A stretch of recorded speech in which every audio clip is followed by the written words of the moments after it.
Cek sound 1, 2, 3. Teman-teman, apakah suara saya terdengar dengan jelas? Terdengar, Bu. Oke, siap.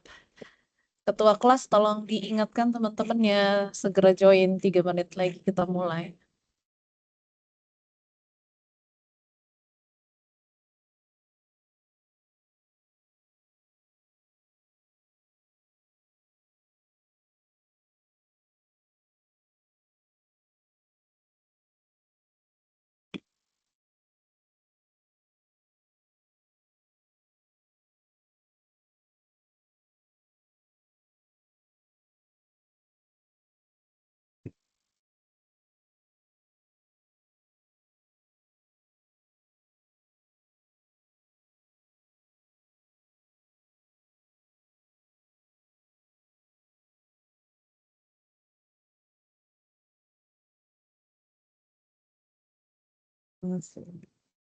Boleh. Ada si gigi umpuk.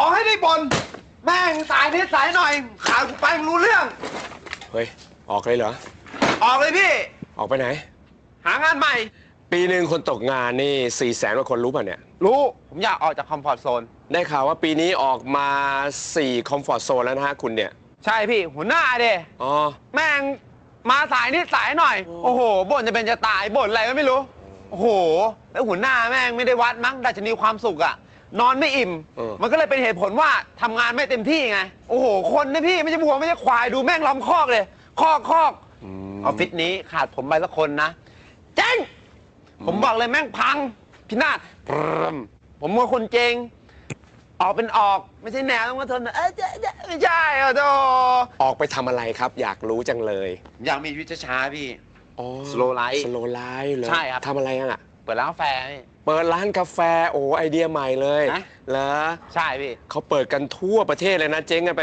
80กว่าเปอร์เซ็นต์เนี่ย ก็ผมอาจจะเป็นเปอร์เซ็นต์ที่รอดนะ แล้วออกจากนี้ก็ตกงานสิเนาะ ไม่มีเงินเดือนเนาะ ก็ตกพี่ ผมอยากมีอิสระทางการเงิน ผมอยากแบบเป็นนายตัวเองอะพี่ ได้ข่าวว่าเราเป็นหนี้อยู่นี่ใช่ป่ะ ต้องผ่อนอะไรบ้างอะ มีสองอย่างเอง อืม รถกับบ้าน มีเงินไปผ่อนไหมถ้าไม่มีงาน ผมมีเงินเก็บ เท่าไหร่ 80,000 ผ่อนได้กี่เดือน 2 เดือนนิด หลังจากนั้นใครผ่อน ๆน่าจะเป็นพ่อแม่ เยี่ยมไปเลยโตป่านนี้เนาะ ครับ น่าภูมิใจนะ ทิ้งภาระให้พ่อแม่ ระวังจะได้รางวัลลูกกตัญญูมีสติสักนิดหนึ่งเยี่ยมไปเลยไปลาออกกัน แป๊บเดียวเนี่ย ออกเลย ไม่เป็นไรพี่ ออกเลย ชั่ววูบฮะ ก็เดี๋ยวพี่เมื่อกี้มันขึ้นไง อ๋อ นิดหน่อยตอนนี้ผมเย็นแล้วพี่ อ๋อ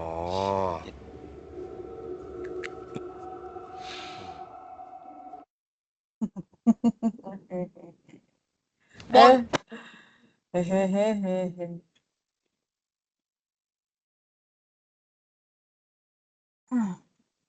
Ya, selamat pagi. Assalamualaikum warahmatullahi wabarakatuh. Waalaikumsalam warahmatullahi wabarakatuh. Waalaikumsalam warahmatullahi wabarakatuh. Oke, baik teman-teman semua, selamat berjumpa lagi hari ini tanggal 26 November 2024. Kita akan melanjutkan. Jadi ini adalah sesi presentasi yang terakhir di tengah semester ya, sampai dengan tengah semester. Oke, setelah itu saya sudah sampaikan, setelah ini minggu depan kita kuis, minggu depannya lagi kita akan tes. Nah, sebelum kita mulai kelas pagi hari ini, boleh di on cam dulu teman-teman. Kita berikan vibes positif ke teman-teman Anda, ke semua orang yang pada pagi hari ini sudah bergabung bersama dengan kita di kelas ini. Boleh Anda berikan senyum terbaik Anda pada pagi hari ini untuk semua orang yang sudah hadir. Oke, terima kasih. Ya boleh kasih senyum terbaik dan berikan tepuk tangan yang paling meriah untuk kita semua yang pagi hari ini sudah bergabung di kelas ini. Oke, kita akan mulai sesi presentasinya. Gak usah kita buang-buang waktu terlalu panjang. Saya mau cek dulu nih. Kelompok 4 sudah datang belum? Moderator dan teman-temannya. Udah, Bu. Oke, siap. Selamat Hidayat. Kalian ada di dalam satu lokasi secara bersama-sama? Di rumah masing-masing nih. Oh, di rumah masing-masing. Karena suaranya ada feedback ya, teman-teman. Kalau misalkan Anda menggunakan 2 gadget atau lebih, atau ada beberapa gadget yang berbeda untuk mengakses meeting online yang sama, itu sebaiknya antara gadgetnya itu diberikan jarak yang cukup, atau kalau enggak suaranya itu akan menjadi gaung yang kembali dan itu nanti bisa mengganggu konsentrasi audiens di sesi pertemuan online seperti ini. Oke, baik, kita langsung saja mulai. Hari ini materinya adalah mengenai psikologi organisasi. Nah, di pertemuan sebelumnya teman-teman sudah mendapatkan pengetahuan tentang apa sih motivasi, kenapa perlu di-manage, kenapa pemimpin harus memiliki kemampuan untuk memanage motivasi dari orang-orang yang ada di tim kerjanya. Lalu teman-teman juga sudah belajar, masih ingat mengenai apa aja, ada jenis-jenisnya. Motivasi itu ternyata banyak jenisnya. Tapi intinya orang termotivasi karena ada kebutuhan yang terpenuhi, jadi ada needs base-nya. Kemudian ada penghargaan yang dia dapatkan dan ada pemenuhan sisi emosional dan psikologis. Jadi kalau manusia itu aspek hidupnya ada fisiologis yang terkait dengan fisik, kemudian mental, termasuk di situ adalah sisi egonya, makanan ego seperti penghargaan, ya, dicintai, diterima, bahkan divalidasi dan sebagainya, sampai dengan ada kebutuhan untuk achievement, mencapai sesuatu, punya aktualisasi diri, punya power dan sebagainya. Teman-teman udah belajar mengenai macam-macam teori. Dan itu penting banget. Nah, suatu hari nanti Anda menjadi seorang pemimpin yang memanage manusia, ini adalah sebuah ilmu yang bisa Anda jadikan landasan. Karena membangun manusia itu berbeda dengan kita mengoperasikan mesin kan, atau robot. Manusia itu kompleks. Teman-teman udah belajar motivasi orang melakukan sesuatu aja bisa berbeda-beda. Pendekatannya berbeda-beda. Satu pendekatan nggak bisa diberlakukan untuk semua organisasi maupun semua orang. Jadi harus Anda pendekatan yang pas. Nah, satu hal yang juga penting yang pagi hari ini akan disampaikan oleh teman-teman kelompok 4 adalah mengenai psikologi organisasi. Organisasi itu isinya manusia, dan tidak ada satupun organisasi yang hebat tanpa orang-orang hebat di dalamnya yang punya semangat, yang punya motivasi, yang punya dedikasi, punya skill, dan leadershipnya bagus. Nah, sehingga orang-orang kumpulan manusia ini dengan pemikiran, perasaan, bahkan budaya yang terbangun di perusahaan, itu menjadi sesuatu hal yang harus dipahami oleh para pemimpin. Setiap organisasi itu memiliki kondisi psikologinya masing-masing. Jadi ini bukan hanya tentang 1-2 orang, tapi ini adalah tentang organisasi bisnis. Dalam konteks kita adalah perusahaan atau organisasi bisnis yang kita manage. Nah, di situ teman-teman perlu memahami mengenai psikologi organisasi. Nah, apa itu psikologi organisasi dan contoh-contoh penerapannya, mungkin kasus-kasusnya. Nah, hari ini teman-teman kelompok 4 akan berbagi hasil belajar mendalamnya kepada kita semua. Silakan teman-teman ambil alat tulis, ambil bukunya, ambil alat tulis Anda, catat semua poin-poin pentingnya karena kita akan kuis di minggu depan, kita akan UTS, jadi pastikan setiap momen presentasi adalah ilmu yang Anda dapatkan dan Anda harus fokus. Berikan fokus terbaik Anda pagi hari ini. Nah, untuk semangat kita, boleh dong sekali lagi saya minta Anda untuk klik tombol reaction. Mari kita kirimkan tepuk tangan, aplaus yang paling meriah untuk sesi pagi hari ini. Kita akan menyambut sesi presentasi dari kelompok 4. Materi ini adalah mengenai psikologi organisasi. Kepada Rahmat Hidayat, selaku moderator dari kelompok 4, saya persilakan. Baik, terima kasih Bu.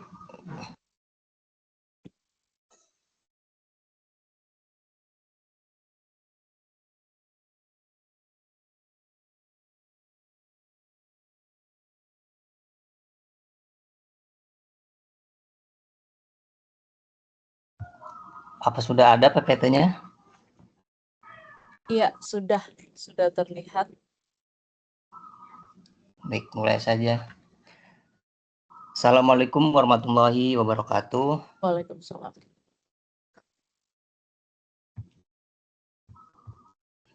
Om Swastiastu, Namo Buddhaya, salam kebajikan. Yang terhormat kepada Ibu Ratu Ayu Premi Putri Rahmania Surjatmaja MM, selaku dosen pengampu mata kuliah manajemen motivasi. Dan tak ketinggalan pula yang saya banggakan teman-temanku seperjuangan. Perkenalkan, nama saya Rahmat Hidayat. Saya selaku moderator pada kelompok 4 yang akan melakukan presentasi pada kesempatan kali ini. Di pagi hari yang cerah ini, semoga kita diberikan kelancaran dan keberkahan. Amin. Tema yang kami bawa untuk dipresentasikan yaitu tentang psikologi organisasi, yang dimana psikologi organisasi merupakan ilmu yang mempelajari tentang perilaku manusia di dalam lingkungan kerja.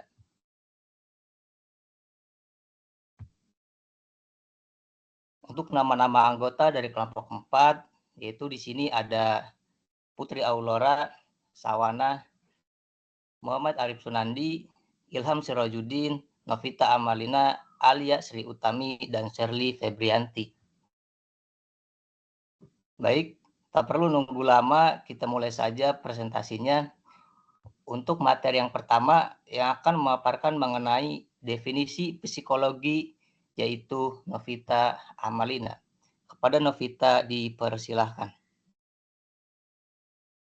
Baik, langsung saja. Psikologi organisasi merupakan ilmu yang mempelajari perilaku manusia di dalam lingkungan kerja. Bidang ini menggabungkan prinsip-prinsip psikologi dengan praktek-praktek manajemen untuk memahami dan meningkatkan efektivitas kinerja individu, kelompok, bahkan organisasi secara keseluruhan. Dalam dunia yang semakin kompleks ini, pemahaman tentang psikologi organisasi menjadi penting untuk meningkatkan efektivitas dan efisiensi kerja, serta menciptakan lingkungan kerja yang sehat dan produktif.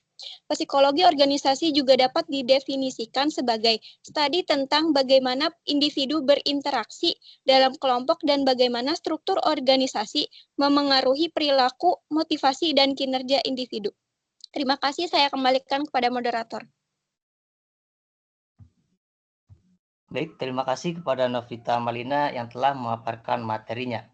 Jadi bisa disimpulkan dari materi yang diberikan tadi, psikologi organisasi adalah ilmu yang mempelajari perilaku manusia dalam lingkungan kerja.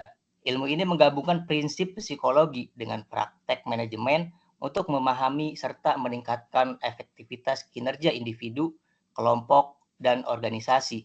Fokus utamanya adalah memaksimalkan potensi manusia dalam konteks profesional dan organisasi.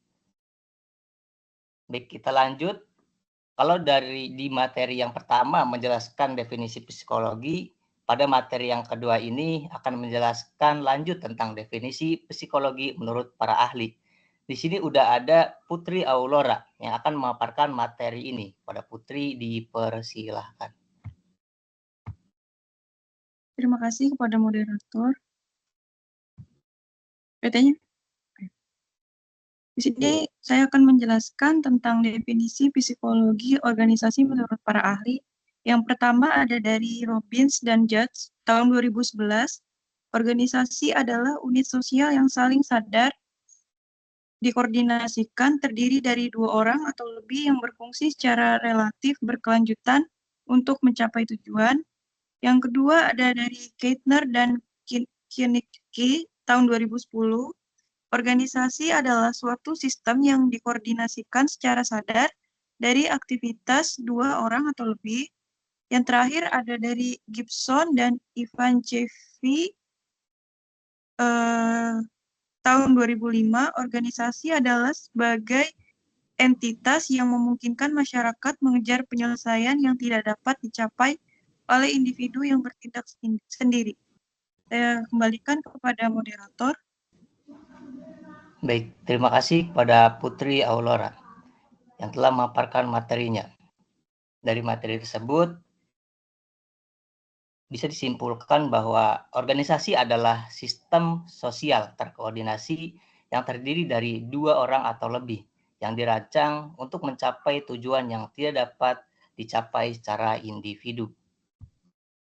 Untuk materi yang selanjutnya yaitu mengenai tentang fokus utama psikologi organisasi yang akan dipaparkan oleh Shirley. Kepada Shirley dipersilahkan. Baik, terima kasih moderator. Di sini saya akan melanjutkan fokus utama psikologi organisasi. Bisa teman-teman lihat di layar, fokus utama dalam psikologi organisasi itu yang pertama ada perilaku individu. Dalam perilaku individu, di sini psikologi organisasi itu mempelajari bagaimana elemen-elemen yang mempengaruhi perilaku individu di tempat kerja, seperti sikap si individunya, kepribadian individunya, dan motivasi apa yang bisa mendorong individu tersebut. Yang selanjutnya ada dinamika kelompok. Dalam dinamika kelompok berfokus pada bagaimana individu berinteraksi dalam dengan anggota kelompok, bagaimana si individu mengatasi konflik, dan bagaimana si individu ini bisa bekerja sama sesama dengan rekan kerjanya. Selanjutnya ada struktur organisasi. Dalam struktur organisasi mempelajari bagaimana pengaruh struktur dan budaya organisasi terhadap perilaku karyawan. Yang keempat ada kepemimpinan dan manajemen. Dalam kepemimpinan dan manajemen, psikologi organisasi berfokus pada gaya kepemimpinan dan dampaknya terhadap motivasi dan kinerja. Dan yang terakhir ada perubahan organisasi. Dalam perubahan organisasi, bagaimana mengelola respon individu dan kelompok terhadap perubahan. Mungkin hanya itu, saya kembalikan kepada moderator. Baik, terima kasih kepada Shirley yang telah memaparkan materinya. Nah, dari materi tersebut bisa disimpulkan bahwa psikologi organisasi itu berfokus pada pemahaman perilaku individu dan kelompok dalam konteks organisasi, dengan tujuan meningkatkan kinerja melalui analisis kepemimpinan, struktur, dinamika, dan respon terhadap perubahan. Baik, materi yang selanjutnya yaitu mengenai faktor-faktor yang mempengaruhi perilaku organisasi. Pada materi ini ada dua pemateri yang akan memaparkan materinya. Yang pertama ada Sawana. Pada Sawana dipersilahkan. Baik, terima kasih. Sebelumnya suara saya sudah terdengar dengan jelas belum ya? Sudah. Baik, di sini saya akan menjelaskan tentang faktor-faktor yang mempengaruhi perilaku organisasi, di mana ada 3 faktor. Yang pertama itu adalah faktor individu. Nah, faktor individu ini merujuk pada karakteristik pribadi yang mempengaruhi cara seseorang berperilaku dalam organisasi. Nah, ini tuh mencakup persepsi, nilai, kepribadian, dan juga kemampuan. Nah, persepsi ini adalah cara individu memandang atau mentafsirkan informasi dan juga situasi di sekitarnya, di mana persepsi ini mempengaruhi bagaimana seseorang merespon peristiwa atau kejadian yang terjadi di dalam organisasi. Misalnya, persepsi tentang kepemimpinan, rekan kerja, atau kebijakan perusahaan dapat mempengaruhi motivasi dan juga kinerja individu dalam organisasi. Nah, selanjutnya ada nilai, di mana nilai ini merujuk pada keyakinan atau prinsip-prinsip dasar yang dianggap penting oleh individu. Nah, nilai ini dapat mempengaruhi keputusan dan juga perilaku seseorang dalam organisasi. Misalnya, individu yang memiliki nilai kejujurannya yang tinggi mungkin mereka akan menghindari perilaku yang tidak etis di tempat kerja. Selanjutnya kepribadian. Nah, kepribadian ini mencakup karakteristik psikologis yang membedakan individu satu dengan yang lainnya, seperti tingkat ekstroversi, kestabilan emosional, keterbukaan terhadap pengalaman. Nah, kepribadian ini mempengaruhi cara seseorang berinteraksi dengan rekan kerja dan juga bagaimana mereka menghadapi tantangan di tempat kerja. Misalnya, orang yang cenderung ekstrovert lebih mudah beradaptasi dalam tim kerja. Selanjutnya ada kemampuan. Nah, kemampuan seseorang itu baik itu keterampilan teknis maupun keterampilan interpersonal itu sangat mempengaruhi perilaku mereka di tempat kerja. Nah, individu yang kemampuannya tinggi cenderung lebih percaya diri dalam menyelesaikan tugas dan berkontribusi lebih banyak dalam pencapaian tujuan organisasi. Selanjutnya ada faktor kelompok.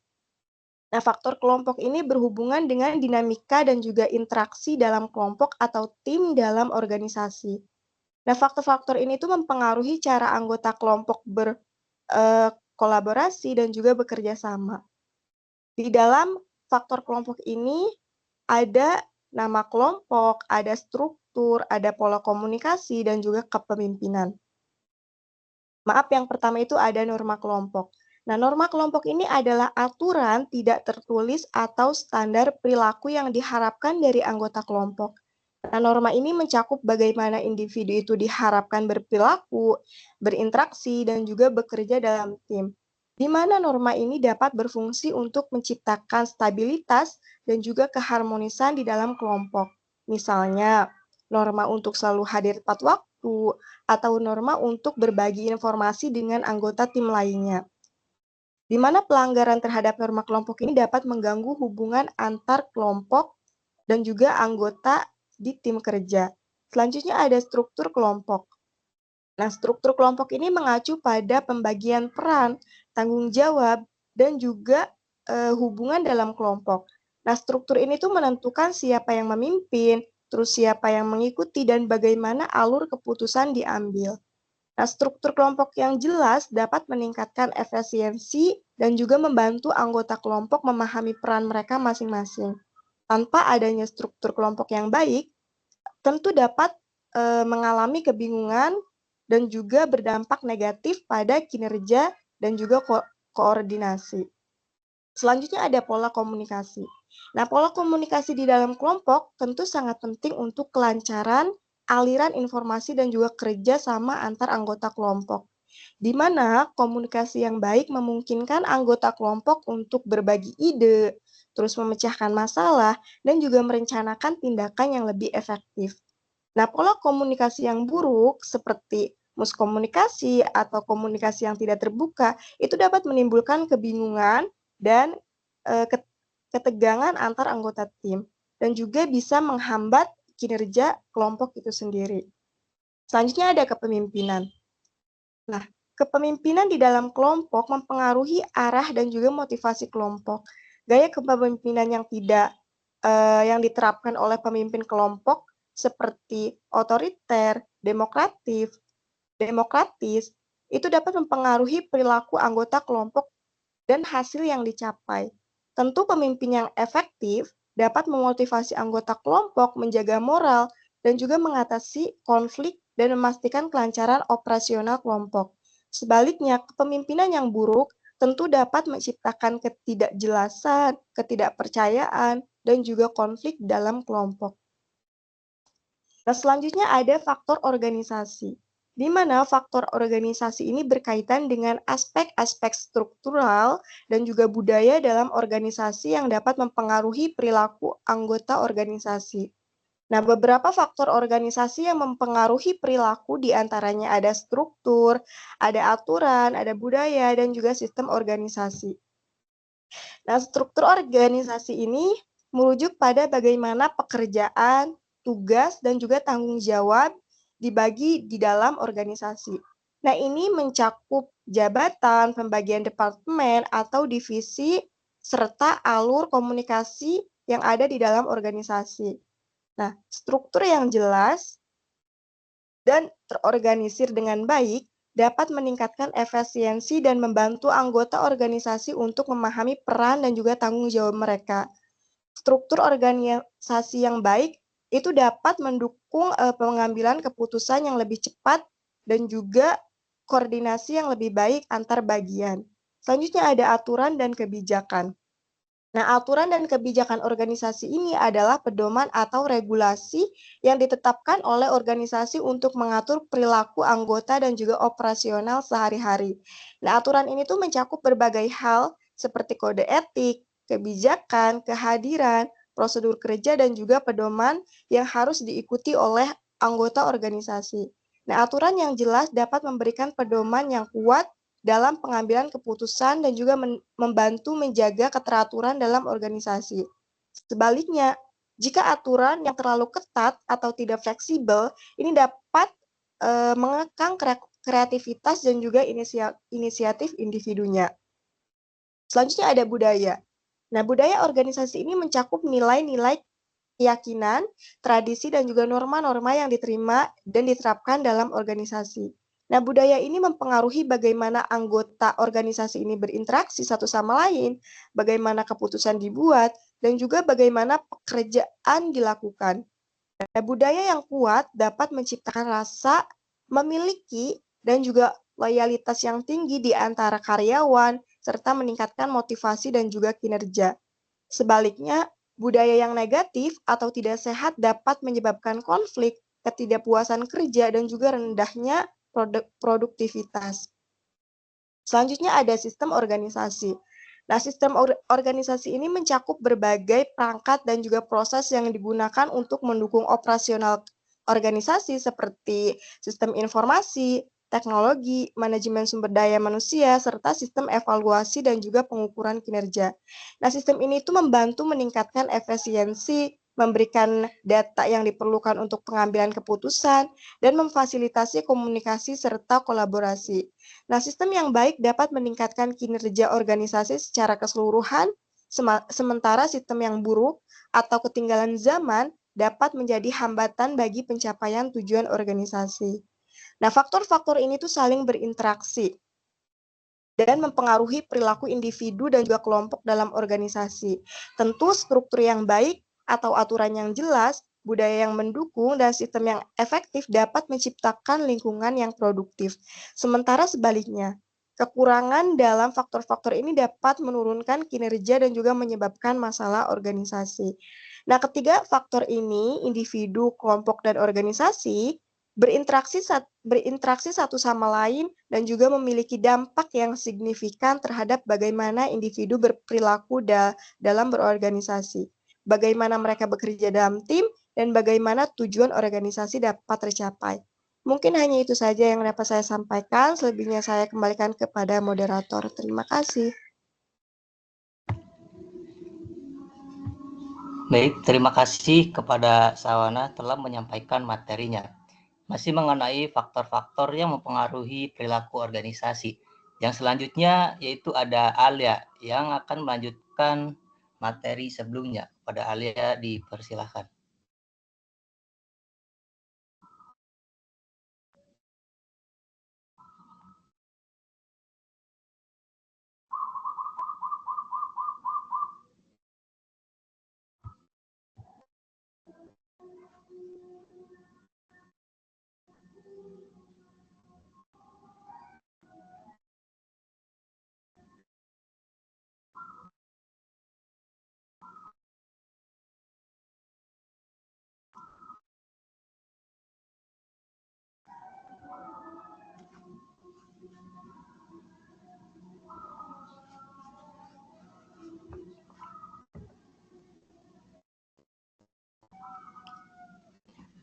Mungkin Alianya lagi tidak ada ya.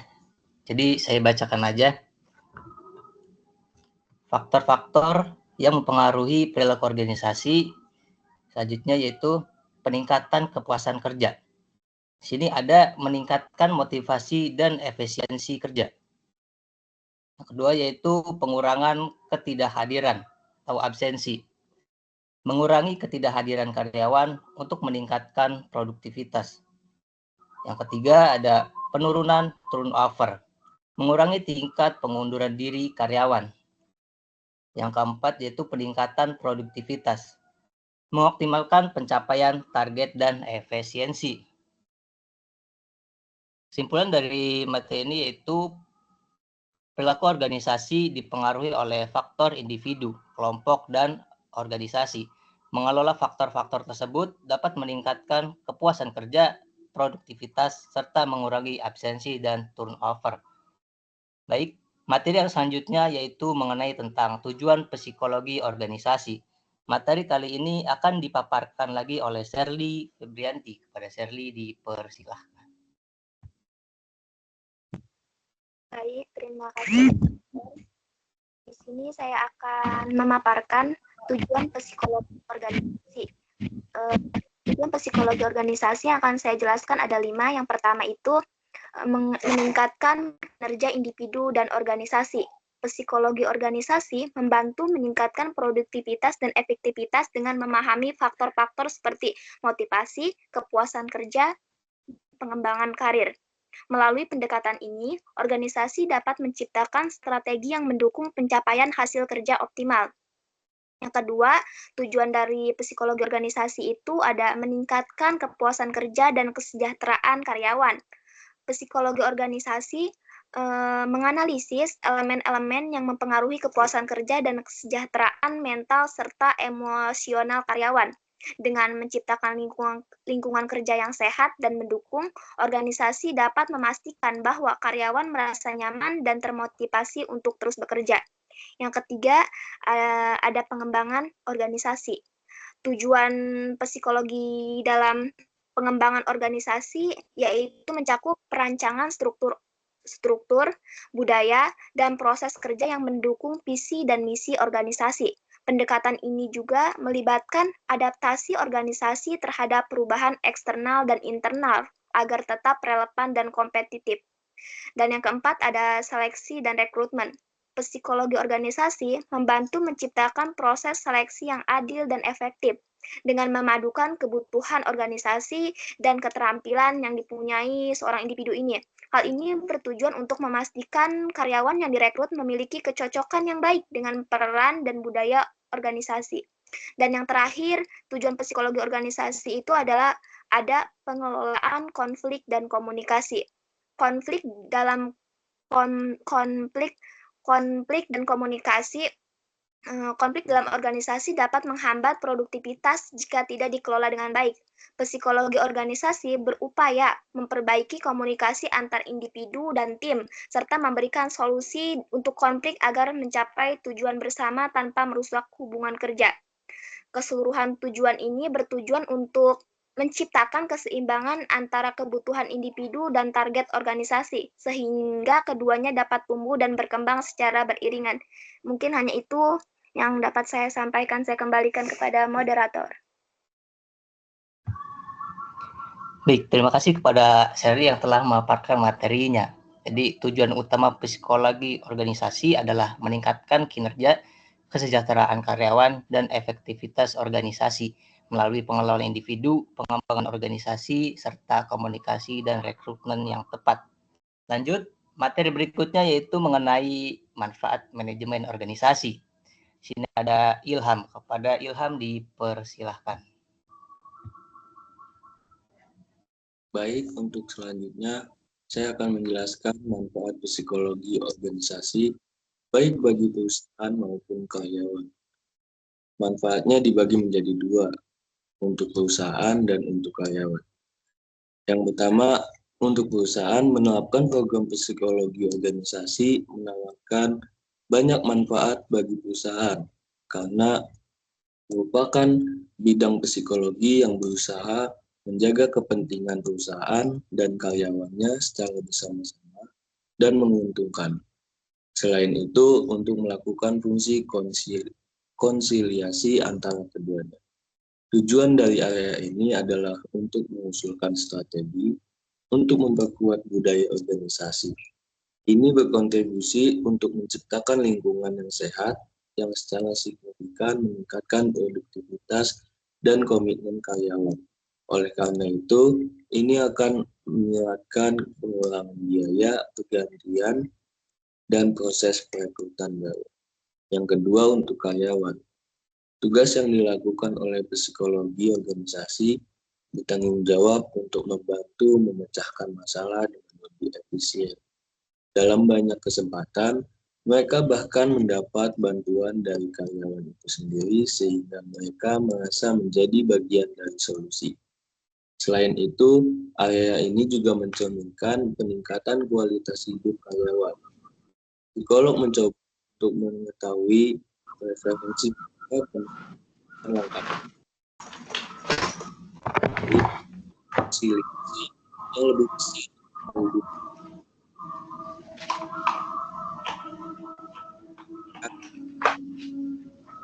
dan mereka untuk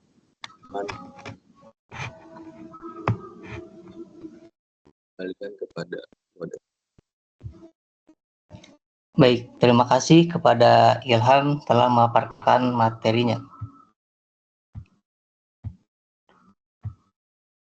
Bisa disimpulkan bahwa manajemen organisasi itu bermanfaat dalam menciptakan lingkungan kerja. Sebelumnya maaf Ibu, ini on cam kameranya lagi gangguan kayaknya.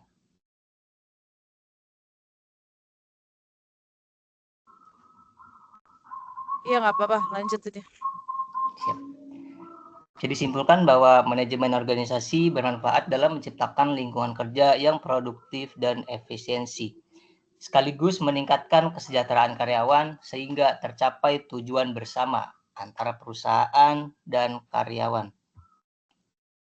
Materi yang selanjutnya ialah materi yang terakhir, yaitu tentang bidang utama organisasi. Kepada Muhammad Arif, disilahkan untuk memaparkan materi tersebut. Oke, terima kasih kepada moderator yang telah memberikan waktunya untuk saya menjelaskan atau mempresentasikan ya tentang bidang utama psikologi organisasi. Psikologi organisasi merupakan cabang psikologi yang fokus pada perilaku individu dan kelompok dalam organisasi.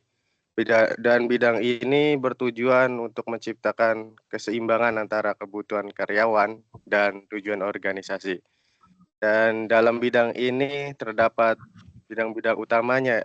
Yang pertama yaitu rekrutmen, yang kedua pelatihan dan pengembangan karyawan, ketiga kepuasan dan kehidupan kerja karyawan, dan yang terakhir evaluasi kerja. Yang pertama rekrutmen. Rekrutmen ini adalah proses mencari, menarik, dan memilih kandidat yang tepat untuk posisi tertentu. Contohnya menggunakan tes psikologi dan wawancara berbasis kompetensi untuk memilih kandidat yang paling sesuai dengan kebutuhan pekerjaan. Dan yang kedua yaitu pelatihan dan pengembangan karyawan. Berfokus pada peningkatan keterampilan dan kemampuan karyawan untuk mendukung kinerja mereka. Contohnya itu memberikan pelatihan keterampilan komunikasi untuk meningkatkan efektivitas tim kerja. Dan yang ketiga yaitu kepuasan dan kehidupan kerja karyawan. Menjaga kesejahteraan karyawan melalui lingkungan kerja yang mendukung dan program motivasi. Contohnya menerapkan kebijakan jadwal kerja fleksibel agar karyawan dapat menyeimbangkan pekerjaan dan kehidupan pribadi. Dan yang terakhir yaitu evaluasi kinerja. Evaluasi kinerja ini merupakan menilai efektivitas dan kontribusi karyawan terhadap tujuan organisasi. Contohnya memberikan umpan balik berdasarkan laporan kinerja bulanan untuk membantu karyawan meningkatkan produktivitas. Mungkin hanya itu yang bisa saya jelaskan dan paparkan, dan saya kembalikan kepada moderator. Terima kasih. Baik, terima kasih kepada Muhammad Arif telah memaparkan materinya. Jadi bisa disimpulkan bahwa psikologi organisasi itu berperan penting dalam rekrutmen, pelatihan, kepuasan kerja, dan evaluasi kerja karyawan untuk menciptakan lingkungan kerja yang produktif dan seimbang.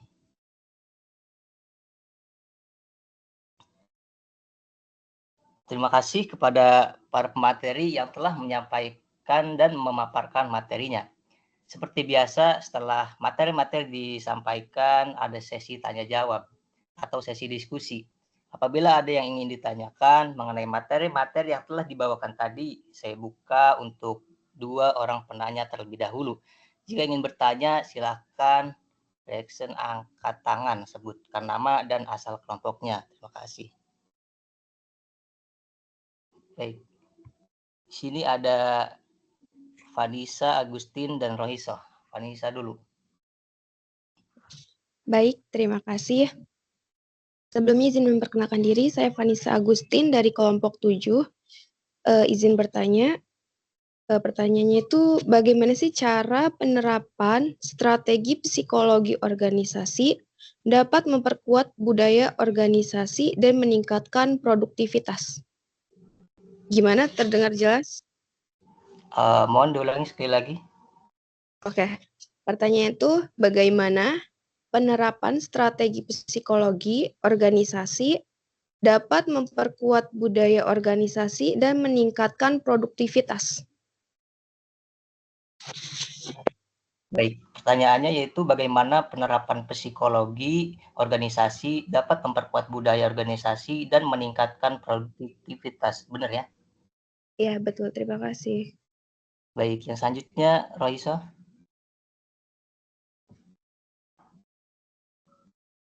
Baik, terima kasih. Izin bertanya, psikologi organisasi kan ilmu yang mempelajari perilaku manusia di dalam lingkungan kerja ya. Nah, pastinya di dalam dunia kerja itu harus saling kerjasama. Yang saya pertanyakan itu, bagaimana perusahaan menyikapi karyawan yang selalu memilih kerja individu.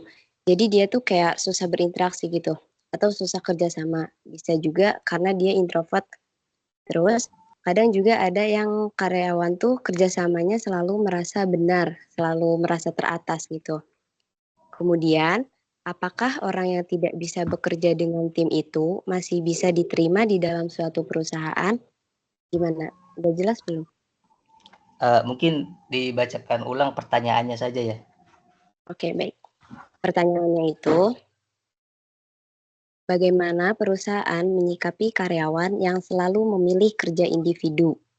Terus, apakah orang yang tidak bisa bekerja dengan tim itu masih bisa diterima di dalam suatu perusahaan? Gimana? Baik, terima kasih sudah bertanya.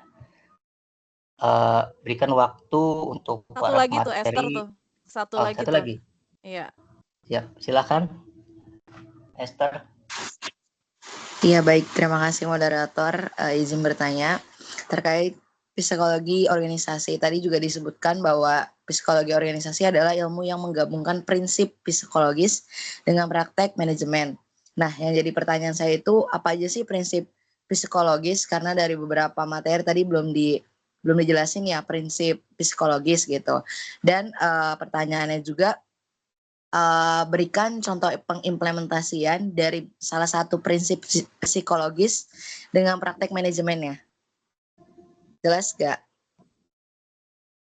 Mohon diulangi. Ya, jadi simpelnya apa aja prinsip dari psikologis dan sebutkan salah satu contoh pengimplementasian dari prinsip tersebut dengan praktek manajemennya. Baik, terima kasih. Oke. Iya, Intinya prinsip psikologisnya di dalam konteks psikologi organisasi itu kan, karena kan nanti psikologis itu kan luas kan, tapi konteksnya dalam psikologi organisasinya ya.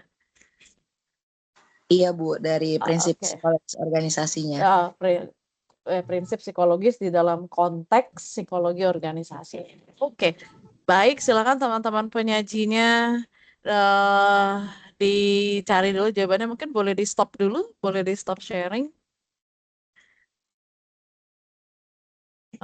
Boleh di stop sharing, share screen-nya, Rahmat. Baik. Sudah, ya Bu, sudah. Ya, oke, terima kasih. Butuh waktu berapa menit kira-kira kelompok 4? 5 menitan ke depan lah Bu. Oke, baik. Kita gimana Sawana? Boleh itu Bu, tadinya mau jawab yang pertanyaan pertama. Tapi nggak apa-apa sih kalau memang butuh waktu atau mau dijawab boleh yang pertanyaan pertama Iya, berarti sisanya, dicari berikutnya 5 menitnya adalah jawaban yang kedua. Boleh, baik. Boleh silakan kalau memang Sawanah mau langsung menjawab pertanyaan yang pertama dari Vanessa Agustin ya. Oke, silakan. Ya, tadi pertanyaannya itu bagaimana cara penerapan strategi psikologi organisasi dapat memperkuat budaya organisasi dan meningkatkan produktivitas? Ya, Ya, betul. ya. Yang pertama itu membangun keterlibatan karyawan, di mana psikologi organisasi ini kan berfokus pada bagaimana karyawan merasa terlibat dan juga dihargai dalam pekerjaan mereka. Nah, dengan menerapkan keterlibatan, organisasi dapat menciptakan lingkungan kerja yang membuat karyawan itu merasa termotivasi, terus juga memiliki tujuan, dan mereka merasa dihargai. Nah, karyawan yang terlibat itu cenderung lebih produktif dan juga loyal terhadap perusahaan. Nah, tindakannya itu memberikan penghargaan atas pencapaian mereka, terus juga mengenali kontribusi individu dan juga menyediakan peluang pengembangan karir yang jelas. Yang kedua itu agar memperkuat budaya organisasi dan meningkatkan produktivitas itu dengan menciptakan lingkungan kerja yang positif, di mana psikologi organisasi ini dapat digunakan untuk mengembangkan budaya organisasi yang mendukung kesejahteraan psikologis karyawan. Nah, lingkungan yang sehat yang didasarkan pada saling pengertian, dukungan sosial, dan juga komunikasi terbuka, tentu dapat meningkatkan kepuasan kerja, juga mengurangi stres, dan meningkatkan semangat kerja. Nah, karyawan yang merasa nyaman di tempat kerja, tentu mereka akan lebih produktif dan juga kreatif gitu. Tindakannya itu kita bisa menerapkan program kesejahteraan mental, pelatihan keterampilan interpersonal, dan juga menciptakan ruang kerja yang inklusif. Nah, yang ketiga itu kita bisa menerapkan kepemimpinan yang efektif. Nah, kepemimpinan yang mengutamakan empati dan juga pemahaman psikologis terhadap karyawan tentu dapat membangun hubungan yang lebih kuat antara manajer dan juga tim. Nah, kepemimpinan yang mendukung keterbukaan, kepercayaan, dan partisipasi tentu dapat memperkuat budaya organisasi dan juga memotivasi karyawan untuk bekerja lebih baik. Nah, tindakannya kita bisa menggunakan pendekatan kepemimpinan transformasional yang menekankan komunikasi dua arah dan juga pemberdayaan karyawan. Selanjutnya kita bisa mengembangkan tim dan juga kolaborasi. Nah, tindakannya itu kita bisa melakukan pelatihan tim untuk meningkatkan komunikasi, kerjasama, dan juga keterampilan kolaboratif. Yang terakhir itu kita bisa melakukan penerapan sistem penghargaan dan juga pengakuan. Nah, penerapan sistem penghargaan yang berdasarkan pada psikologis positif dapat meningkatkan motivasi untuk karyawan. Nah, penghargaan yang tepat dapat memperkuat perilaku yang diinginkan dalam organisasi dan motivasi karyawan untuk bekerja lebih baik. Nah, tindakannya kita bisa menyusun sistem penghargaan yang adil, baik itu berupa insentif finansial maupun pengakuan sosial. Nah, mungkin itu dapat memperkuat budaya organisasi untuk meningkatkan produktivitas. Nah, barangkali ada yang dapat ditambahkan dari teman kelompok saya atau mungkin ada sanggahan dari penanya.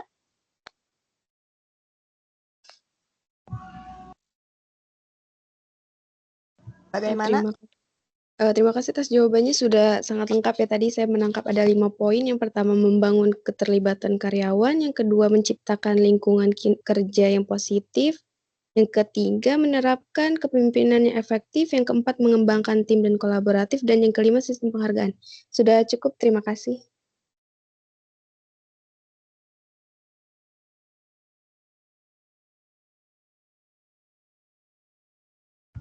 Iya, terima kasih Vanessa atas pertanyaannya. Sawanah juga terima kasih dengan cara menjawabnya yang sangat sistematis dan juga lengkap. Ya, ini cukup baik ya. Contoh yang ditampilkan oleh kelompok 4 nih di presentasi hari ini luar biasa. Boleh dong teman-teman kita kasih tepuk tangan dong ke kelompok 4 nih, kasih tombol reaction berkali-kali. Anda mau pilih yang mewakili pemikiran dan perasaan Anda terhadap hari ini ilmu yang mereka bagikan dan cara mereka membagikannya. Oke, terima kasih. Baik, lanjut Rahmat Hidayat, silakan. Masih ada 2 pertanyaan tersisa ya dari Rohiso dan juga dari Esther. Silakan mau dijawab sekarang. Baik. Untuk pertanyaan kedua akan dijawab oleh Alia. Kepadanya dipersilahkan. Baik, terima kasih moderator. Izin Bu, selanjutnya saya menjawab pertanyaan yang kedua. Pertanyaannya adalah, sebentar. Pertanyaannya adalah bagaimana perusahaan yang menyikapi orang yang suka bekerja secara individu atau introvert, dan apakah orang yang bekerja secara individu ini masih bisa diterima di perusahaan? Jawabannya, perusahaan ini dapat menyikapi karyawan yang suka bekerja sendiri dengan cara yang konstruktif dan juga mendukung. Nah, sehingga karyawan tersebut tetap merasa diterima dan juga tetap produktif. Nah, beberapa strategi yang dapat diterapkan, yang pertama adalah memahami kebutuhan karyawan. Nah, penting nih untuk memahami alasan dibalik preferensi karyawan ini untuk bekerja sendiri. Beberapa mungkin lebih produktif dalam lingkungan yang tenang, dan juga ada beberapa orang yang lain mungkin merasa lebih nyaman mengerjakan tugas tanpa gangguan. Nah, dengan memahami kebutuhan karyawan ini, perusahaan itu dapat menyesuaikan lingkungan kerjanya. Nah, kemudian yang kedua yaitu memberikan kebebasan dan otonomi. Memberikan karyawan kebebasan untuk menentukan cara mereka bekerja, itu dapat meningkatkan rasa tanggung jawab dan juga kepuasan kerjanya. Hal ini dapat dilakukan dengan menghindari mikromanajemen dan mempercayakan mereka untuk mengambil inisiatif dalam menyelesaikan tugasnya. Yang ketiga, yaitu membangun komunikasi yang efektif. Nah, meskipun karyawan bekerja secara mandiri, penting nih untuk menjaga saluran komunikasi yang terbuka. Perusahaan dapat melakukan check-in secara berkala untuk memastikan bahwa karyawan merasa didukung dan memiliki kesempatan untuk berbagi kemajuan atau tantangan yang dihadapi. Selanjutnya yaitu menetapkan tujuan yang jelas. Menetapkan tujuan dan ekspektasi yang jelas membantu karyawan memahami apa yang diharapkan dari mereka, sekaligus juga memberikan kerangka kerja untuk evaluasi hasil kerja mereka. Nah, ini juga memungkinkan karyawan untuk merencanakan pekerjaan mereka dengan cara yang paling efisien bagi mereka. Nah, selanjutnya yaitu memberikan pelatihan dan sumber daya. Menyediakan pelatihan yang relevan dan sumber daya yang diperlukan itu dapat membantu karyawan merasa lebih percaya diri atau pede di dalam kemampuan mereka untuk bekerja secara individu atau bekerja secara mandiri. Nah, ini juga menunjukkan bahwa perusahaan berinvestasi dalam pengembangan keprofesionalan mereka. Selanjutnya yaitu yang terakhir, menghargai inisiatif dan prestasi mereka. Menghargai atau mengakui pencapaian karyawan yang bekerja secara individu atau mandiri itu dapat memotivasi mereka untuk terus berkontribusi dengan cara yang positif. Nah, pengakuan ini bisa berupa pujian langsung, gift, penghargaan, atau bahkan kesempatan untuk mengambil proyek-proyek yang lebih besar. Nah, teman-teman, dengan menerapkan strategi-strategi ini, perusahaan tidak hanya dapat menerima karyawan yang suka bekerja sendiri atau disebut introvert, tetapi juga memanfaatkan potensi mereka secara maksimal. Nah, sehingga menciptakan lingkungan kerja yang lebih produktif dan juga harmonis. Mungkin itu jawabannya. Ada tambahan dari teman-teman kelompok 4 atau ada sanggahan dari penanya? Baik, terima kasih jawabannya sudah jelas. Tapi bentar deh. Tadi kan yang pertanyaan yang kedua itu gimana? Apa masih bisa diterima ya kalau dia suka kerja sendiri gitu kan ya? Iya. Iya, Bagaimana perusahaan Iya, menyikapi orang yang introvert gitu Bu intinya. Tapi teman-teman, apakah orang introvert itu udah pasti nggak bisa teamwork ya? Karena banyak juga orang ekstrovert yang nggak bisa teamwork. Jadi sebenarnya teamwork itu nggak ditentuin dari ekstrovert introvert sih menurut saya. Dan kepribadian itu bukan sebuah handicap atau menjadi keterbatasan. Itu kan hanya masalah kepribadian. Itu kan hanya masalah bagaimana cara Anda memandang sesuatu. Itu bagaimana orientasi Anda lebih ke dalam diri atau keluar diri gitu. Tapi nggak selalu orang ekstrovert bisa loh kerja di dalam tim. Karena kerja di dalam tim itu bukan hanya membutuhkan extrovert introvert, itu sama sekali nggak ada hubungannya kalau menurut saya. Jadi teman-teman jangan membikin ngeblur kepribadian dengan kinerja seseorang. Iya, itu berpengaruh, tapi itu bukan satu-satunya. Tapi saya setuju tuh, tadi jawabannya Alia, itu tepat sekali di awal ada kalimat yang saya highlight, saya kasih stabilo gitu ya, jawabannya Alia, dan itu tepat menurut saya. Si perusahaan ini harus tahu preferensi orang ini. Jadi si perusahaan harus tahu alasan dan latar belakang pemikiran atau apapun kenapa sampai orang ini tuh sulit untuk bisa bekerja di dalam tim. Nah kadang orang nggak bisa kerja dalam tim menurut teman-teman apa aja faktornya. Selalu ada dua faktor, itu faktor internalnya dia, ya, lalu ada faktor eksternalnya dia. Nah bisa jadi saya menemukan beberapa kasus orang-orang yang nggak bisa kerja di dalam tim, bukan dianya yang nggak bisa kerja dalam tim, tetapi dia merasa atau melihat bahwa tim kerjanya dianggap nggak capable. Tadi mungkin relate kalau pertanyaan Rohiso. Gimana? Ada tipikal orang-orang yang mungkin merasa bahwa saya tuh selalu di atas orang lain. Saya selalu benar, kinerja saya adalah kinerja yang baik. Sementara saya merasa teman-teman yang lain itu kinerjanya pada lemot semua gitu misalnya. Jadi saya nggak bisa kerja sama dengan mereka karena orang-orang lemot, orang-orang ini lamban, orang-orang ini mohon maaf bodoh misalnya. Saya ini lebih smart, saya nggak bisa bekerja sama dengan orang bodoh gitu. Saya ini tipikal orang yang gercep, saya nggak bisa kerja dengan orang lemot. Saya tipikal orang yang cepat mengambil keputusan, saya nggak bisa bekerja sama dengan orang yang plain-plan misalnya. Nah itu menjadi kompleks kan. Nah mungkin ada nggak menurut teman-teman gimana menyiasatinya nih? Kalau kondisinya bukan dari dalam diri dia nih, ternyata kondisinya itu bisa jadi karena memang teman-temannya di mata dia gak asik atau memang betul bahwa teman-temannya memang betul, kita harus akui fair, lemot misalnya, kita harus akui bahwa teman-temannya skillnya rendah, dan orang-orang yang levelnya udah di sini lalu kemudian harus di downgrade, ditarik turun untuk bisa bekerja sama dengan orang yang kualitasnya nggak sebagus diri dia, itu perkara yang nggak gampang. Teman-teman sepakat nggak dengan itu?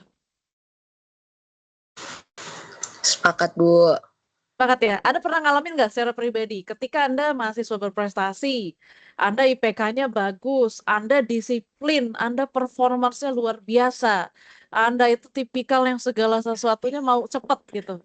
Terus tiba-tiba Anda dapat, tiba-tiba Anda dapat tim yang rasanya gimana?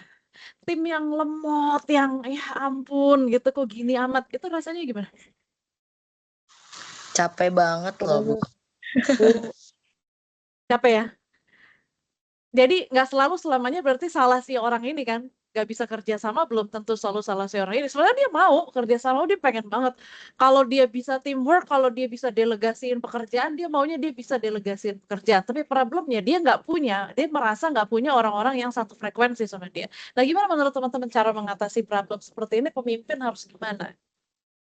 Tadi benar, udah tahu preferensinya, itu saya sepakat. Tapi ketika ternyata problemnya kita udah tahu nih, ternyata memang yang bermasalah adalah timnya, sementara orang ini sebenarnya orang luar biasa, cuma dia di tempat dan waktu yang salah, sehingga nggak keluar dia punya potensi. Kira-kira menurut teman-teman kelompok 4 nih, ada tambahan nggak? Ini harus gimana? Tadi ada dimasukin misalkan ke training, ke coaching, tapi jangan lupa bahwa timnya itu juga harus di cross check apa yang terjadi dengan timnya.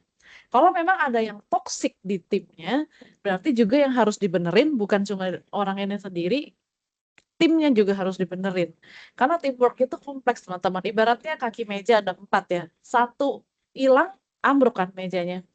Nah itu mereka tuh semua faktornya harus ada. Nah pemimpin tuh harus cukup jeli, itu sih tambahan dari saya. Jadi faktornya preferensi saya sepakat banget. Terus lihat faktornya apa yang membuat sampai seperti itu. Cek tim kerjanya yang seperti apa.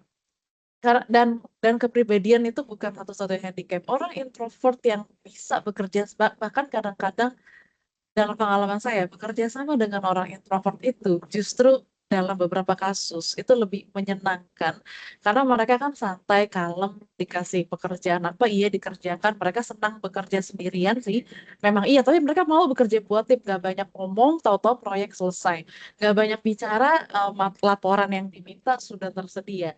Nah, kadang-kadang orang ekstrovert belum tentu mau bekerja sama, apalagi kalau tadi tuh dia merasa bahwa saya itu lebih hebat dari kamu, saya di atas kamu, dan kamu nggak sebagus saya. Jadi kenapa kalau saya bisa melakukan sendirian nggak pakai ribet, kenapa saya harus ribet memanage manusia? Tapi masukan buat teman-teman, ya namanya di dunia kerja hal-hal seperti itu bisa Anda hindari nggak? Bisa Anda hindari nggak? Alia bisa nggak menghindari orang-orang yang gak becus di dalam tim kerjanya? Nggak bisa kan? Nggak bisa, Bu. So kita harus apa kalau gitu? Suatu hari nanti Anda ketemu itu Anda harus gimana? Even misalkan salahnya bukan di Anda loh, Anda nih udah berdedikasi, tapi memang teman-teman kerjanya aja yang toksik. So Anda harus gimana menyikapinya? Langsung, wah pokoknya saya nggak mau, saya nggak bisa. Atau bagaimana membangun rekonsiliasi, mengajak komunikasi, tadi juga disampaikan ada komunikasi efektif dan sebagainya, ada kepemimpinan dan sebagainya. Nah, kira-kira Alia ada saran nggak ke teman-teman ya, in case someday atau saat ini teman-teman yang udah mulai masuk ke dunia kerja lagi magang ya, lagi apapun itu, ketemu tim kerja yang nggak mensupport kehebatan Anda untuk bisa dikontribusikan ke tim itu, kita harus ngapain? Langsung lari, menghindar, membubarkan, kerja sendiri, atau gimana? Ya, ini menjawab ya, Bu.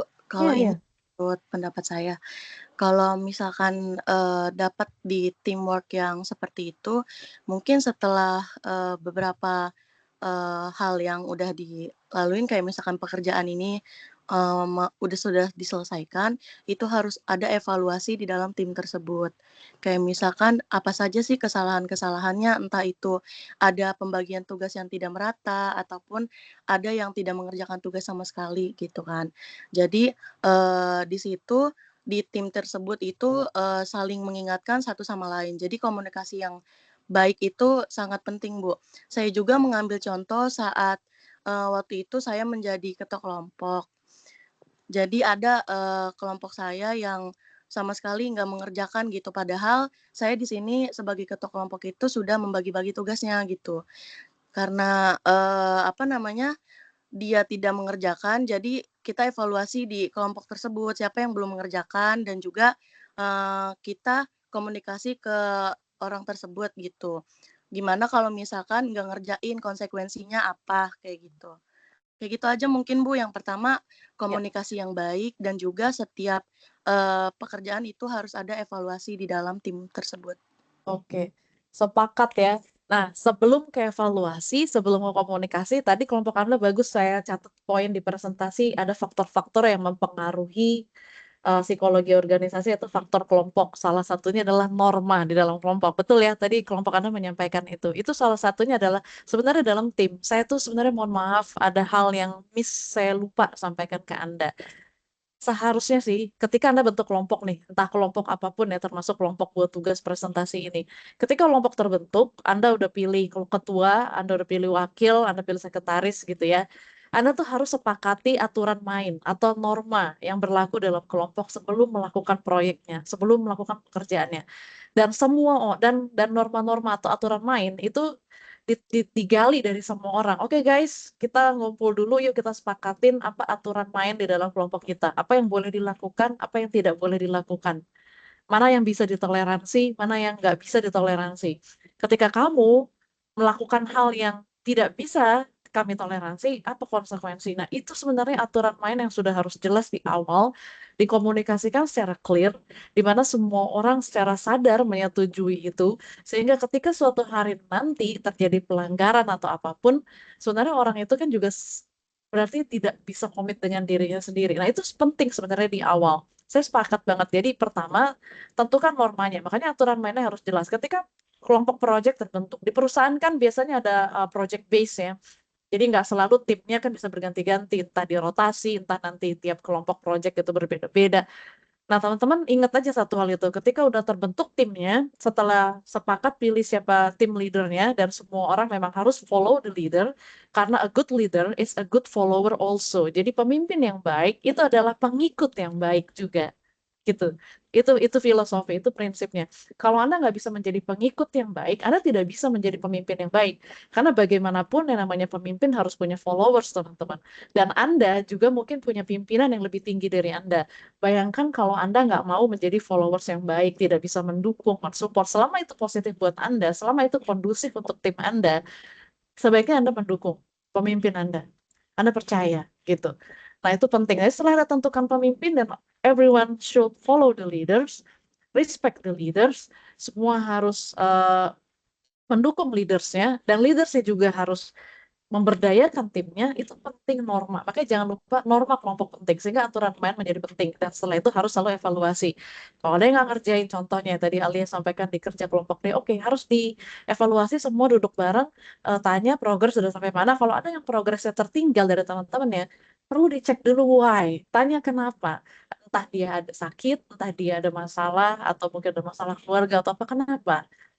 Komitmennya bagaimana. Dan mungkin perlu ditanyakan apa yang bisa kami bantu supaya kamu bisa mencapai progres sama dengan yang lain. Apakah mengingatkan kamu setiap 2 jam, apakah menanyakan setiap jam 6 sore, atau gimana, atau membantu mencarikan bahan-bahan bacaan atau jurnal untuk kamu ringkas, atau gimana. Nah, itulah teamwork, di mana yang kuat sebenarnya menutupi yang kelemahan. Kelemahan bisa menjadi sumber kekuatan. Jadi prinsipnya adalah tim kan. Kalau bahasa Inggris kan tulisannya TEAM kan. Together everyone achieve more gitu. Jadi prinsipnya dengan tim itu harusnya bisa memberdayakan semua orang. Jadi sepakat ya Alia, thank you so much. Alia tepat sekali. Tambah dari saya norma. Penting. Oke, lanjut. The last question ya. Kita masih punya satu pertanyaan dari Esther ya. Silakan Rahmat. Mengenai prinsip psikologis dalam konteks manajemen, konteks psikologi organisasi itu gimana sih, apa aja, dan contohnya apa? Baik, untuk pertanyaan yang ketiga, yaitu dari Esther, akan dijawab oleh Arif. Pada Arif, dipersilakan. Oke, terima kasih. Saya akan menjawab pertanyaan terakhir yang dari Esther. Apa saja prinsip psikologis dan berikan contoh implementasi dari prinsip tersebut dari praktek manajemennya. Baik, prinsip psikologis dalam konteks organisasi mencakup berbagai aspek yang mempengaruhi perilaku individu dan kelompok di tempat kerja. Beberapa prinsip utama dalam psikologi organisasi yaitu motivasi, memahami apa yang mendorong karyawan untuk bekerja dengan baik, termasuk faktor-faktor seperti kebutuhan dasar, pengakuan, dan imbalan. Dan yang kedua yaitu kepuasan kerja, mengidentifikasi elemen-elemen yang berkontribusi terhadap kepuasan karyawan seperti lingkungan kerja, hubungan dengan rekan kerja, dan keseimbangan kerja hidup.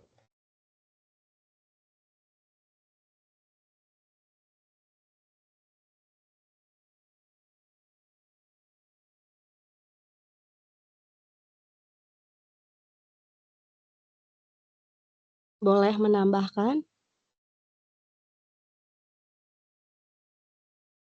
Iya, silakan. Iya, tadi udah dijawab oleh teman saya sebenarnya 2 prinsip. Nah, tadi pertanyaannya itu apa saja prinsip psikologis, berikan contoh pengimplementasian dari prinsip tersebut dengan praktek manajemen. Tadi sudah dijawab 2. Nah, prinsip psikologis itu ada 10. Yang pertama itu tadi ada prinsip motivasi. Nah, prinsip motivasi ini tentu orang lebih termotivasi jika mereka merasa dihargai.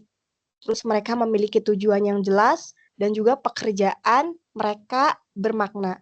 Nah, contoh pengimplementasian dari prinsip motivasi ini, kita bisa memberikan penghargaan kepada karyawan atas pencapaian mereka. Baik itu berupa bonus atau pengakuan publik, atau juga promosi. Nah, praktiknya itu kita bisa mengadakan program di mana untuk menghargai kinerja terbaik dari karyawan. Nah, yang kedua itu ada prinsip penguatan positif, di mana perilaku yang diberi penghargaan cenderung diulangi. Contoh pengimplementasiannya itu kita bisa memberikan inisiatif bagi karyawan yang mencapai target kerja. Nah, praktiknya kita bisa jika seseorang karyawan ini berhasil melebihi target penjualan, nah kita bisa memberikan mereka bonus tunai ataupun hadiah. Yang ketiga itu ada prinsip komunikasi yang efektif. Nah, tentu komunikasi yang jelas, transparan, dan dua arah ini membantu membangun kepercayaan dan juga kerjasama. Nah, contoh implementasinya itu kita bisa mengadakan pertemuan rutin untuk menyampaikan visi perusahaan, memberikan feedback, dan juga mendengarkan masukan dari karyawan. Nah, praktiknya itu kita bisa membuka jalur komunikasi melalui platform digital seperti email atau aplikasi manajemen proyek. Nah, yang keempat itu ada prinsip kepuasan kerja, di mana lingkungan kerja yang nyaman dan juga mendukung itu bisa meningkatkan kepuasan dan juga produktivitas. Nah, contoh pengimplementasiannya itu kita bisa memberikan fasilitas yang memadai seperti ruangan kerja yang nyaman gitu dan juga area rekreasi. Nah, praktiknya itu kita bisa menyediakan ruangan istirahat gitu dengan fasilitas seperti makanan ringan dan juga wifi gratis kepada karyawan. Yang kelima itu ada prinsip keadilan. Nah, karyawan merasa lebih puas jika mereka itu diperlakukan dengan adil dalam distribusi pekerjaan, pengakuan, dan juga kompensasi. Nah, implementasinya itu kita bisa menerapkan sistem evaluasi kinerja yang objektif dan juga transparan. Praktiknya kita bisa menggunakan KPI yang jelas untuk menentukan kenaikan gaji atau promosi. Nah, yang keenam itu ada prinsip pembelajaran dan juga pengembangan. Nah, orang ini cenderung merasa lebih termotivasi ketika mereka memiliki peluang untuk belajar dan juga berkembang. Contoh dari prinsip pembelajaran dan pengembangan ini, pengimplementasiannya, kita bisa memberikan pelatihan dan juga workshop untuk meningkatkan keterampilan karyawan. Nah, praktiknya kita bisa mengadakan pelatihan manajemen, manajemen waktu atau leadership untuk staf potensial. Yang ketujuh itu ada prinsip kebutuhan sosial, di mana karyawan merasa lebih puas jika mereka memiliki hubungan kerja yang baik. Nah, contoh pengimplementasi dari prinsip kebutuhan sosial ini kita bisa mengadakan kegiatan team building atau outing. Nah, praktiknya kita bisa mengorganisasi acara tahunan seperti family gathering untuk mempererat hubungan antar karyawan. Nah, yang ke-8 itu ada prinsip penetapan tujuan. Nah, tujuan yang jelas dan menantang tetapi realistis meningkatkan kinerja. Nah, kita bisa pengimplementasian dari prinsip penetapan tujuan ini, kita bisa membuat tujuan spesifik dan juga terukur gitu untuk setiap proyek atau tugas. Nah, praktiknya itu kita bisa menetapkan target mingguan dengan tenggat waktu yang realistis. Nah, yang sembilan itu ada prinsip delegasi, di mana memberikan tanggung jawab kepada orang lain meningkatkan rasa percaya diri dan keterlibatan. Nah, pengimplementasiannya itu kita mendelegasikan proyek tertentu kepada tim. Kita memberi mereka otonomi untuk mengambil keputusan. Dan praktiknya itu kita bisa meminta seorang staf senior untuk memimpin proyek besar dengan arahan minimal. Yang terakhir itu ada prinsip adaptasi, di mana karyawan merasa lebih nyaman ketika perusahaan mendukung kebutuhan pribadi dan operasional mereka. Nah, cara pengimplementasian dari prinsip adaptasi ini, kita memberikan fleksibilitas kerja seperti jam kerja yang fleksibel atau kerja dari rumah. Nah, praktiknya itu kita bisa memperbolehkan karyawan gitu untuk bekerja dari rumah saat kondisi tertentu. Terus misalnya itu saat cuaca buruk atau kayak waktu tahun 2000 berapa itu waktu COVID. Nah, kita bisa memperbolehkan karyawan gitu bekerja dari rumah. Nah, penerapan prinsip-prinsip ini tentu dapat menciptakan lingkungan kerja yang lebih produktif, harmonis, dan juga tentu mendukung kesejahteraan karyawan. Mungkin itu saja yang dapat saya jawab. Mungkin ada tambahan lagi dari kelompok saya atau ada sanggahan dari Saudara Esther. Bagaimana? Terima kasih. Izin menambahkan. Boleh, Ibu? Iya, silakan Alia. Simpel aja, saya cuma mau nambahin implementasi psikologi di ilmu manajemen ya, atau di manajemen. Nah, kita kan jurusannya ini ada manajemen sumber daya manusia ya, atau HRD lah, Human Research gitu kan. Nah, psikologi ini sangat penting nih digunakan di dalam proses rekrutmen dan juga seleksi karyawan. Nah, serta di dalam penilaian kerja ini dan pengembangan karyawan ini mencakup penggunaan tes psikologis, terus juga wawancara perilaku, dan penilaian kompetensi untuk mengevaluasi kandidat dan mengidentifikasi bakat yang sesuai. Jadi, psikologi ini sangat penting nih untuk kita, khususnya gitu yang sekarang mengambil di jurusan manajemen sumber daya manusia, yang dimana psikologi ini digunakan dalam proses kita merekrutmen calon karyawan baru atau menseleksi karyawan-karyawan yang mau mendaftar di perusahaan kita. Gitu aja sih contoh kecilnya, Bu. Makasih. Iya, terima kasih tambahannya Alia. Jadi karena memang yang di-manage dalam organisasi ya, psikologi organisasi yang di-manage adalah manusia, perilaku manusia kan, kita kembali bahwa psikologi organisasi adalah sebuah ilmu, sebuah kajian yang mempelajari bagaimana memanage perilaku manusia di dalam lingkup dunia kerja atau organisasi bisnis. Nah, kalau kita bicara manusia itu kan ada aspek mental, ada aspek emosional, ada aspek spiritual, ya, ada aspek psikologisnya di samping aspek dia fisiknya. Jadi aspek fisik dan juga sesuatu hal yang ada di dalam pikirannya dia, dalam otaknya, dalam perasaannya. Ya itulah implementasinya secara garis besar. Tadi sudah dengan sangat detail disebutkan sampai ada 10 macam dan berbagai contoh-contohnya ya, termasuk bagaimana memberikan sebuah lingkungan kerja yang positif, yang menyenangkan, yang mendukung, yang beri, yang menghargai dan seterusnya. Gitu Esther. Gimana Esther? Iya Ibu, terima kasih. Jawabannya sangat amat jelas, luar biasa sih. Saya jadi paham terkait prinsip psikologis organisasi. Terima kasih Ibu. Dan Sama-sama.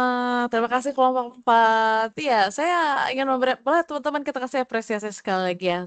Teman-teman kelompok 4 atas presentasinya, atas sistematika jawabannya. Baik sekali. Oke, saya rasa dengan kelompok yang perform sebagus ini, di hari ini, presenter yang sebagus ini, yang kedalaman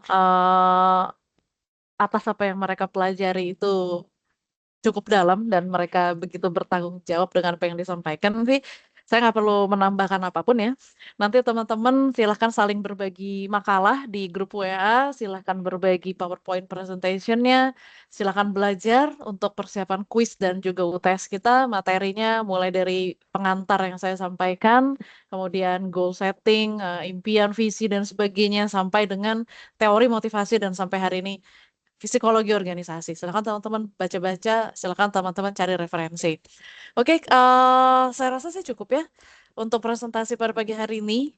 Sudah disampaikan dengan padat dan juga jelas oleh kelompok 4. Ya, sebelum kita tutup kelas, saya akan mengembalikan sesi kepada Rahmat Hidayat selaku moderator untuk menyimpulkan secara umum saja sesi diskusi yang sudah terjadi dan terkait dengan materi-materi yang juga sudah disampaikan pada pagi hari ini, dan boleh saya juga persilakan Anda memberikan pernyataan penutup untuk menutup sesi presentasi kelompok Anda pada pagi hari ini. Nggak usah panjang-panjang ya, 1 menit aja, silakan Rahmat.